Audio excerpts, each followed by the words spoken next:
ವೇದಿಕೆ ಮೇಲೆ ಆಸೀನರಾದಂಥ ಊರಿನ ಗುರುಹಿರಿಯರೇ, SDMC ಅಧ್ಯಕ್ಷರಾದಂಥ ದೊಡ್ಡಬಸವ ಸಜ್ಜನ್ ಅವರೇ, ಈ ಶಾಲೆಯ ಮುಖ್ಯೋಪಾಧ್ಯಾಯರಾದಂಥ ಮಲ್ಲಪ್ಪ ಸರ್ ಅವರೇ, ಈ ಒಂದು ಗಣರಾಜ್ಯೋತ್ಸವ ಕಾರ್ಯಕ್ರಮಕ್ಕೆ ಆಗಮಿಸಿದಂಥ ಎಲ್ಲ ತಾಯಂದಿರೇ, ಅಕ್ಕ ತಂಗಿಯರೇ, ಅಣ್ಣ ತಮ್ಮಂದಿರೇ ಹಾಗೂ ಆರೋಗ್ಯ ಸಿಬ್ಬಂದಿ ವರ್ಗದವರೇ ಮತ್ತು ಮುಂದಿನ ಭವಿಷ್ಯದಲ್ಲಿ ಉಜ್ವಲವಾಗಿ ಬೆಳೆಯುವಂಥ ಈ ಶಾಲೆಯ ಒಂದು ವಿದ್ಯಾರ್ಥಿಗಳು, ಪ್ರತಿ ವರ್ಷದಂತೆ ಈ ವರ್ಷವೂ ಕೂಡ ಈ ಒಂದು ಗಣರಾಜ್ಯೋತ್ಸವ ಕಾರ್ಯಕ್ರಮವನ್ನು ನಾವೆಲ್ಲರೂ ಸೇರಿ ಈ ಒಂದು ಭಾರತದಾದ್ಯಂತ ಸಂಭ್ರಮ ಸಡಗರದಿಂದ ಪ್ರತಿ ವರ್ಷವೂ ಆಚರಿಸ್ತಾ ಬಂದಿದ್ದೀವಿ.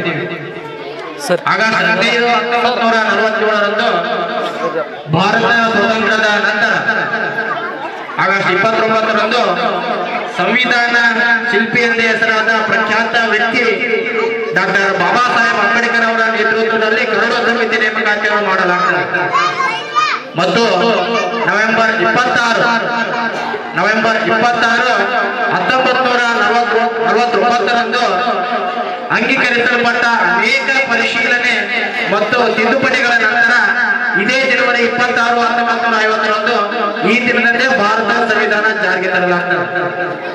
ನೋಡಿ, ನೀವು ಕೇಳಬಹುದು, ಈ ದಿನದಂದೇ ಯಾಕೆ ಭಾರತ ಸಂವಿಧಾನ ಜಾರಿಗೆ ಬಂತು?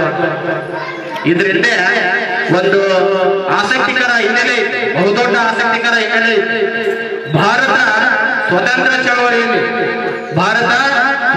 ಚಳವಳಿಯಲ್ಲಿ ಜನವರಿ 26, 1929ರಂದು ಈ ಒಂದು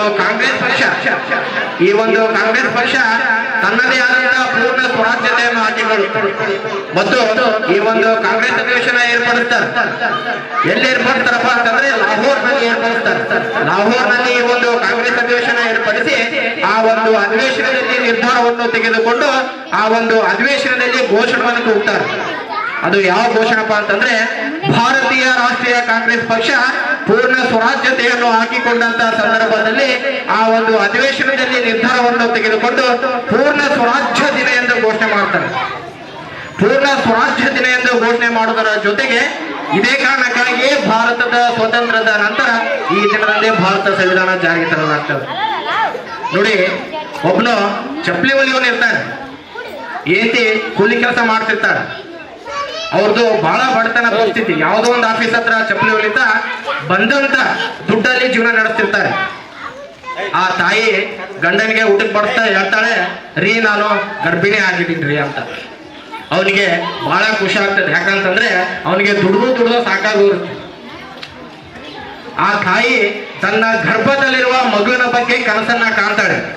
ಸಂವಿಧಾನ ಬರೋಕ್ಕಿಂತ ಮುಂಚೆ, ಸಂವಿಧಾನ ನಮ್ಗೆ ಇನ್ನೂ ರಚನೆನೇ ಆಗಿರಲ್ಲ, ಆ ತಾಯಿ ತನ್ನ ಗರ್ಭದಲ್ಲಿರುವ ಮಗುವಿನ ಬಗ್ಗೆ ಕನಸನ್ನ ಕಾಣ್ತಾಳೆ. ಏನಂತಂದ್ರೆ, ನನ್ನ ಮಗನು ಜಾಸ್ತಿ ಅವರಪ್ಪನಂತೆ ಜಾಸ್ತಿ ಚಪ್ಪಲಿ ಹೊಲಿತಾನೆ, ನನ್ನ ಮಗನು ಜಾಸ್ತಿ ದುಡ್ಡು ಮಾಡ್ತಾನೆ, ನಮ್ಮ ಬಡತನನ ನೀಗಿಸ್ತಾನೆ ಅಂತಕ್ಕಂಥದ್ದನ್ನ ಆ ತಾಯಿ ತನ್ನ ಮಗುವಿನ ಬಗ್ಗೆ ಸಂವಿಧಾನ ಬರೋಕ್ಕಿಂತ ಮುಂಚೆ ಕನಸನ್ನ ಕಾಣ್ತಾಳೆ. ಆದ್ರೆ ನೋಡಿ, ಅದೇ ತಾಯಿ ತನ್ನ ಗರ್ಭದಲ್ಲಿರುವ ಮಗುವಿನ ಬಗ್ಗೆ ಸಂವಿಧಾನ ಬರೋಕ್ಕಿಂತ ಮುಂಚೆ ಆ ರೀತಿ ಕನಸು ಕಂಡ್ರೆ, ಆದ್ರೆ ಸಂವಿಧಾನ ಬಂದ್ಮೇಲೆ ಮಗನ ಬಗ್ಗೆ ಕನಸನ್ನ ಕಾಣ್ತಾಳೆ. ನನ್ನ ಮಗನು ವಿದ್ಯಾವಂತನ ಆಗ್ತಾನೆ, ನನ್ನ ಮಗನು IAS ಮಾಡ್ತಾನೆ, ನನ್ನ ಮಗನು ಡಾಕ್ಟರ್ ಬಾಬಾ ಸಾಹೇಬ್ ಅಂಬೇಡ್ಕರ್ ಅಂತ ಆಗ್ತಾನೆ ಅಂತಕ್ಕಂಥದ್ದನ್ನ ಆ ತಾಯಿ ಕನಸು ಕಾಣ್ತಾಳೆ ಅಂದ್ರೆ ಸಂವಿಧಾನ ಬಂದ್ಮೇಲೆ. ಇದೇ ಅಲ್ವಾ ಸಂವಿಧಾನಕ್ಕಿರೋ ತಾಕತ್ತು ಅಂದ್ರೆ, ಇದೇ ಅಲ್ವಾ ಸಂವಿಧಾನಕ್ಕಿರೋ ನಂಬಿಕೆ ಅಂದ್ರೆ, ಇದೇ ಅಲ್ವಾ ಡಾಕ್ಟರ್ ಬಾಬಾ ಸಾಹೇಬ್ ಅಂಬೇಡ್ಕರ್ ಕೊಟ್ಟಂತೆ ನಮಗೆಲ್ಲ ಧೈರ್ಯ ಅಂತಂದ್ರೆ.